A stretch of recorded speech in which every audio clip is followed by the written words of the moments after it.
Hello, everyone, and welcome back to the channel. Today is a special day because we are joined by a Mr. Cisco. And before I get into it, why don't you tell me and my audience a little bit about yourself and your position with Bandai?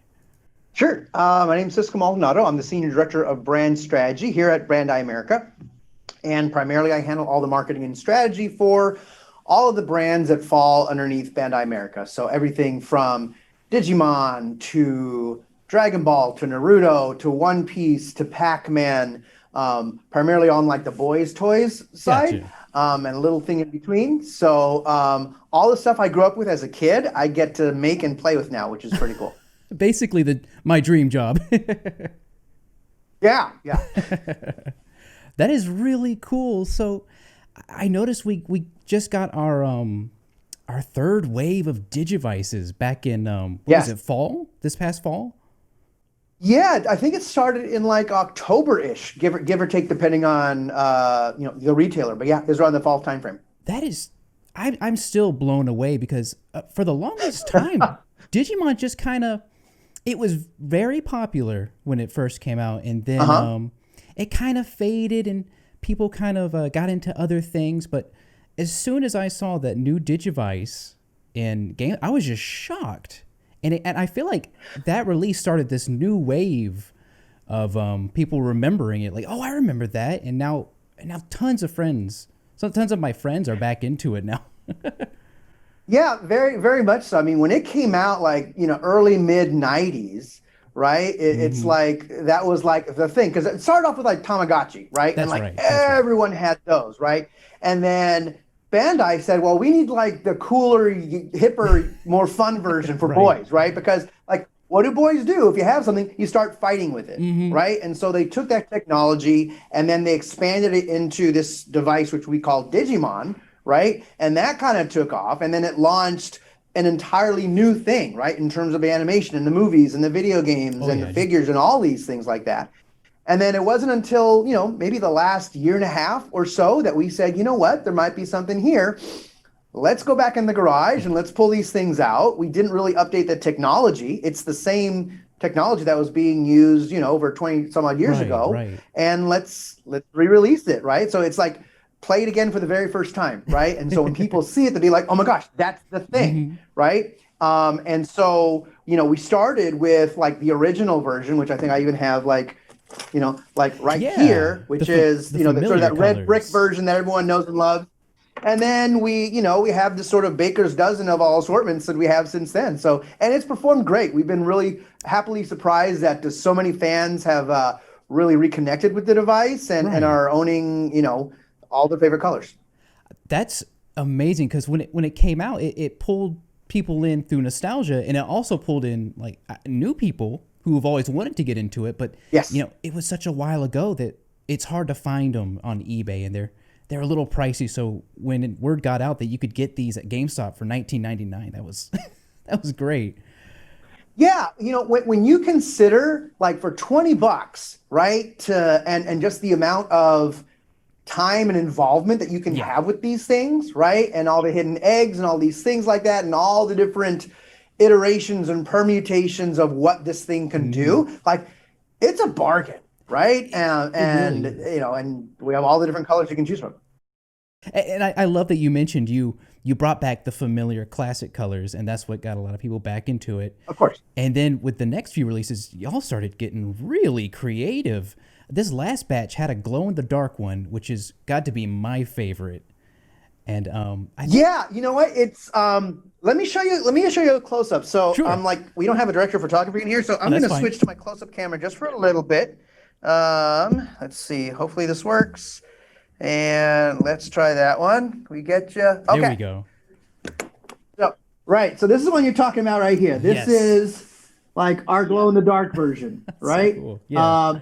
And this one was actually really interesting because we asked fans, right? So like I'm on Twitter and Reddit, and I'm asking folks like, hey, like Digimon fans, if you wanted, a Digimon, what color would you want? And we asked them, right? And they said, you know what? It would be great if you could make a glow in the dark, if you could make a black one and then a white one, right? And so we made a glow in the dark, a black one and a white one.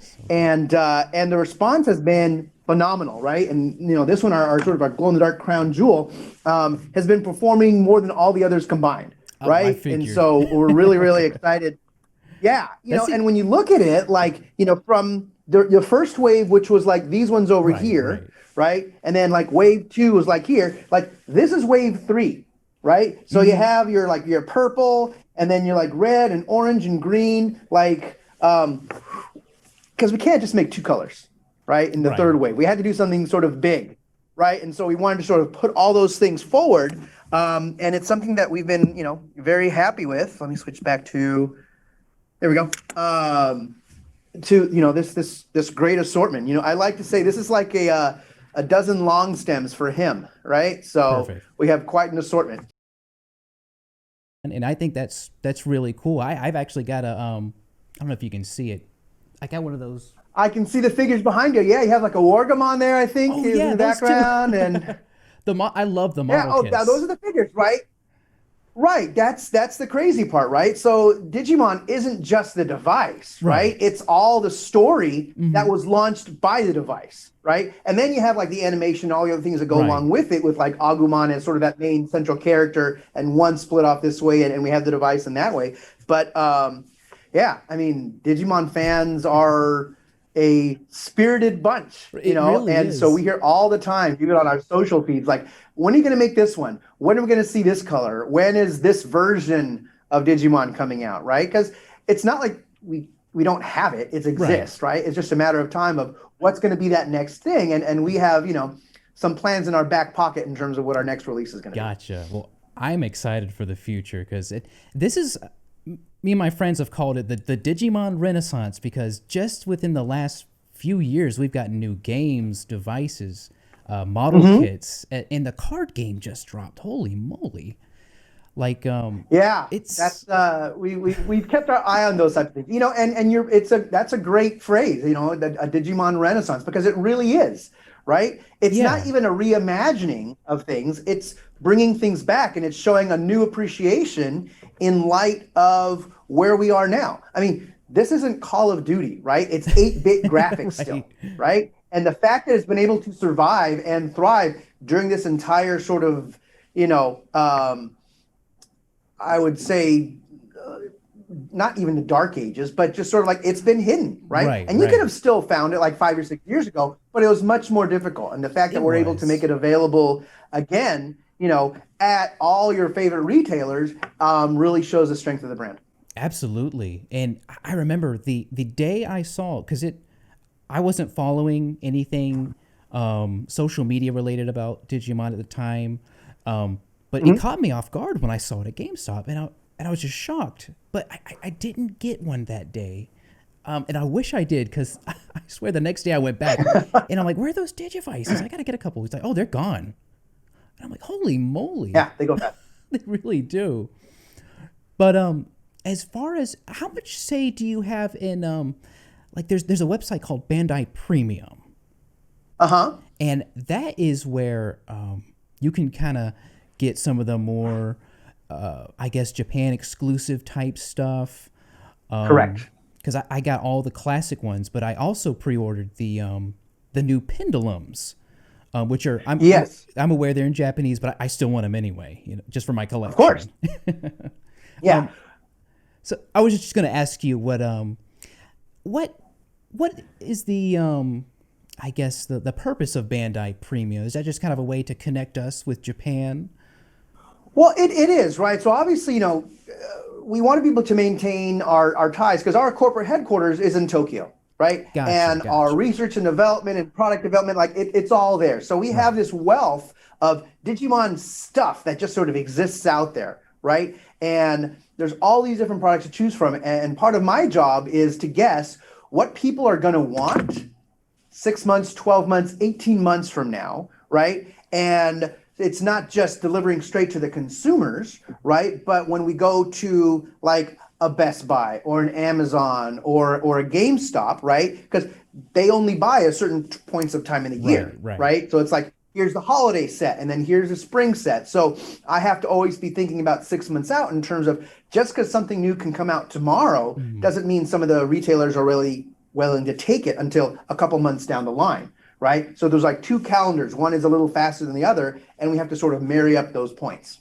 So Gotcha. when we first came out with the first wave of Digimon with the first three colors, we're like, okay, we're already thinking about wave three, but it's a timing issue, right? When do we come out with the 5 new colors, right? Is now a good time for it? Do we wait a year, right? And then we have to look at not only what the fans want, right? But do we put out too much too fast, right? Because that's not a great idea anyway, because we want to give folks an opportunity to collect the colors that they want to collect, but then we also kind of want to tease things a little bit, right? So when the glow in the dark one came out, we could have probably released a month or two early, but we wanted to make sure that people are, they were able to get the original version too, right? And so you had mentioned things like Pendulum and other versions of it, like they exist, right? It's not like you can't get them. Right. And that's what part of Premium Bandai is all about, right? So you'll see that though these like custom Digivices, right? That relate directly to the animation themselves, right? And they have like a really cool metallic frame, and they only make like maybe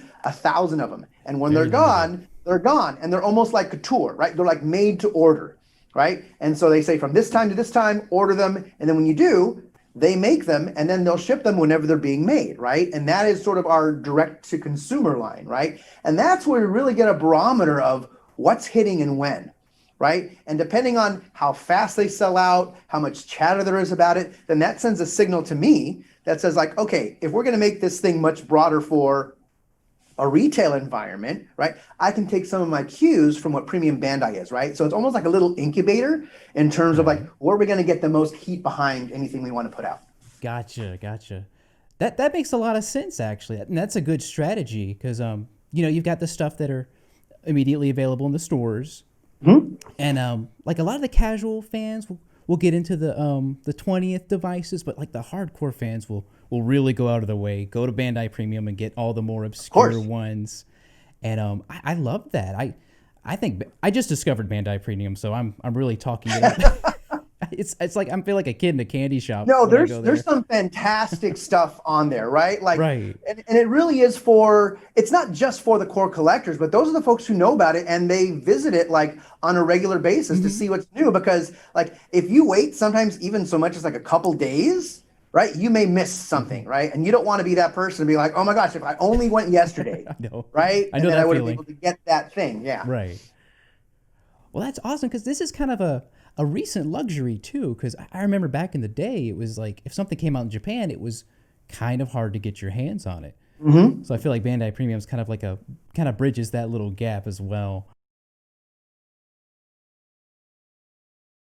So it just came out in Japan, right? And there's some like YouTube videos about it, right? So it's not like it's a corporate secret, right? It's out. It's really out.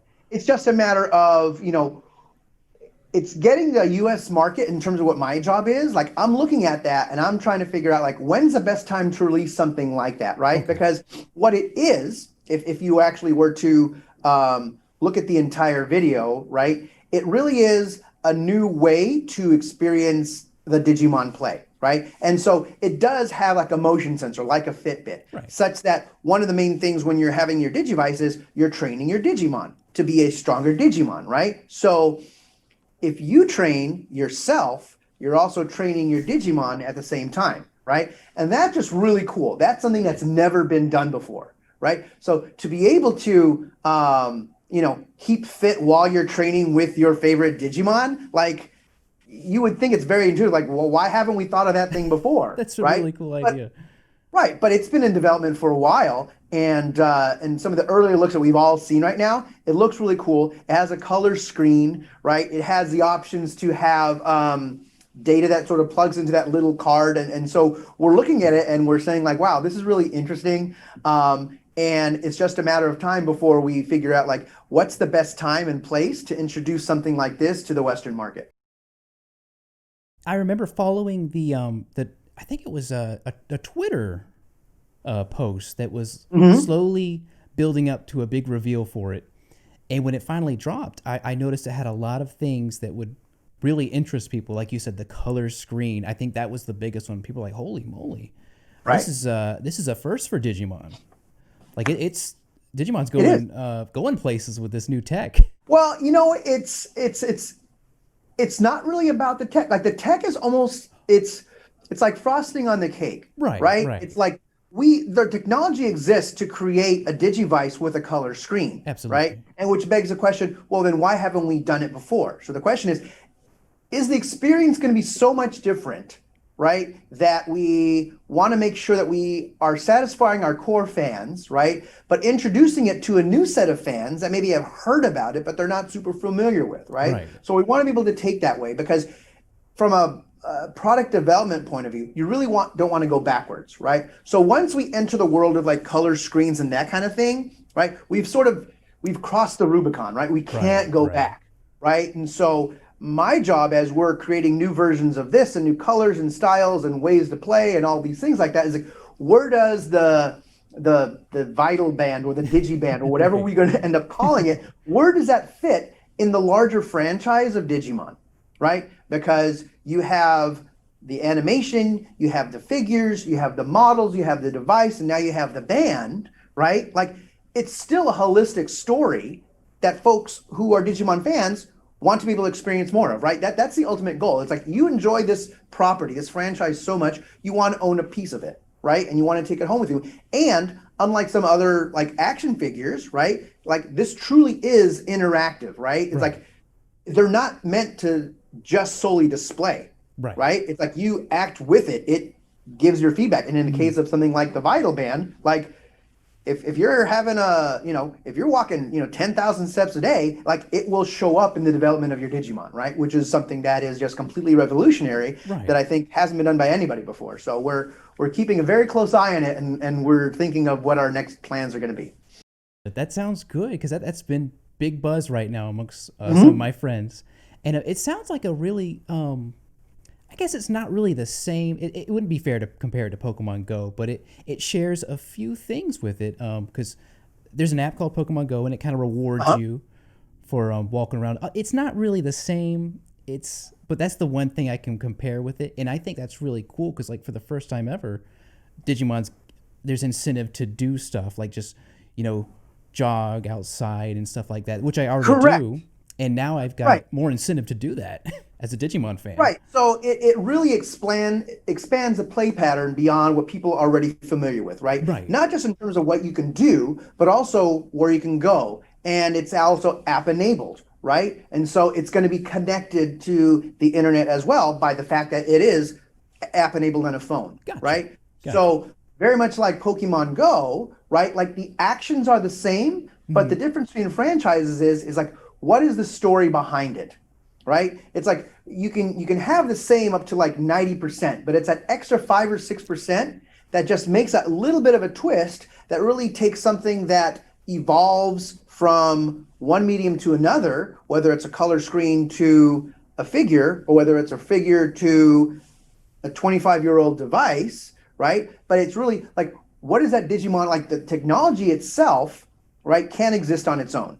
Right? Gotcha. Like you need that story and those characters and the property that people love together, right? That's really what's going to make it successful, right? Because we could make it about, we could make up our own property, right? That's completely different, but it wouldn't be the same, right? Like, oh, it's a new way to play Digimon. Like I'm in, right? That's the strength that we have behind it, and that's something that we think fans are really going to gravitate towards when we come out with it. That sounds good because it's at the end of the day, it's just it's raising Digimon, something people are very familiar with. It's just a fresh way to do it, and I think that's really innovative.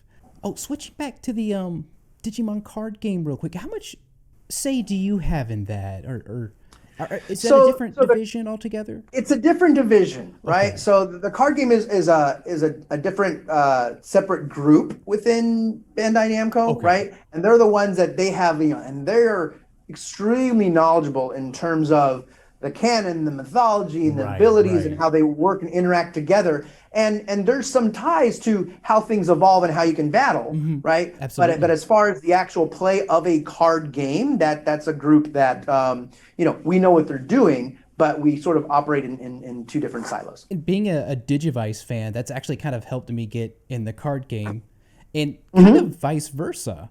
I notice a lot of people are getting into the card game who only knew about Digimon in a casual sense. They're like, oh, I remember that Right. show. But meanwhile, I'm over here. I was like, oh, I actually play with the devices. I know who's on these cards, and that's what got me Right. into it. Yeah, I think that the beauty of the Digimon franchise is there's lots of different points of entry, right? Mm-hmm. It could be like I watched the show and so I'm familiar with the characters, in which case then when if you play the card game, you'd be like, "Oh, I know what this is," right? To your point, if you're playing the device and you see the card game, "Oh, I know what this is." If you're playing the video game that's on next gen consoles, Right. right? You have that point of entry. If you saw the movie that came out, right? Like you have all these different points, right? And it's just different expressions of the brand that I think really resonates with fans, and it allows them to explore new ways to, to enjoy that brand for themselves. Oh, I It was was a just gonna say. pleasure. It was a pleasure to be on. Well, thank you so much for taking time out of your day to talk with me. That's incredible. Okay. Thanks so much. No problem. Have a good one, Cisco.